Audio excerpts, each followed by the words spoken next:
Hello everyone, welcome back to our channel. Today on Chess at 365, we are back with again chess position analysis. To analyze a position properly, one should make the list of his own weaknesses and strength and also the opponent's weaknesses and strength. In most of the cases, your weaknesses become opponent's strength and your strength will become opponent's weaknesses. It's not right for all the cases.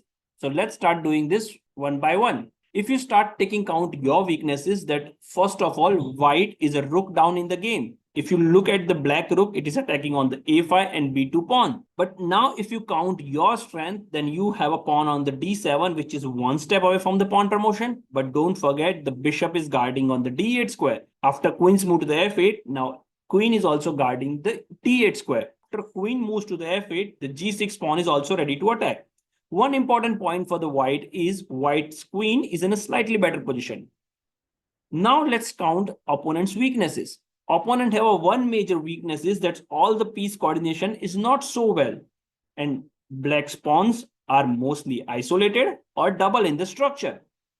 Taking this all into the count, let's start calculating our attack.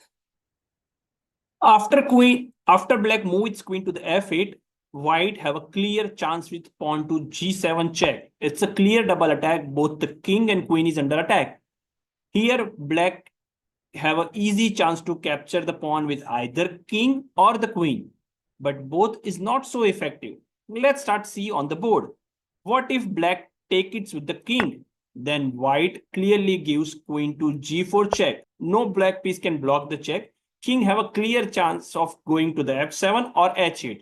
If king goes to the f7, then it's an immediate checkmate in one move with queen to g6.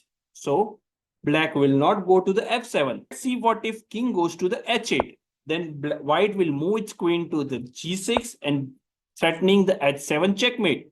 Black has to move its queen to the g7 to defend the checkmate square. White will immediately go to the e8 check. This allows black to defend this check with either queen to g8, queen to f8 or bishop to f8. If bishop goes to the f8, white can easily promote with the new queen.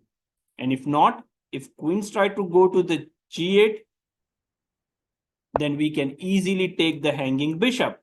After this, the pawn on d7 will become very big threat for the black because he will going to promote very soon. And there is no defender for the black, only except the queen. So he put its rook to the b8 to defend the d8 square. But after that, white can simply take the pawn on the f6, which force the queen because both bishop and queen is blocking the square. So black have to move its queen to the g7. White promotes with the queen. Of course, rook will take the queen, but black can take back the rook and give the check. Again, queen have to block this check and white can simply take the pawns. Now, as we discussed earlier, all the black pawns are hanging, or you can say the black pawns are isolated. White can easily take the pawn one by one and win the match. If you have seen so far, please press the like button if you like the video and subscribe to our channel for more informative video related to chess. Let's again go back to the original position when we started with pawn to g7 check. What if queen takes the pawn on the g7? Then as we discussed earlier, white's queen is in very good position. So white moves its queen to the a8 and giving check. If black try to defend it with the bishop, then white can either take the bishop, or if bishop is defending from the f8 square, white can easily promote with the queen. But what if black defends with the queen to g8? Then of course white will support its pawn by moving its queen to the e8.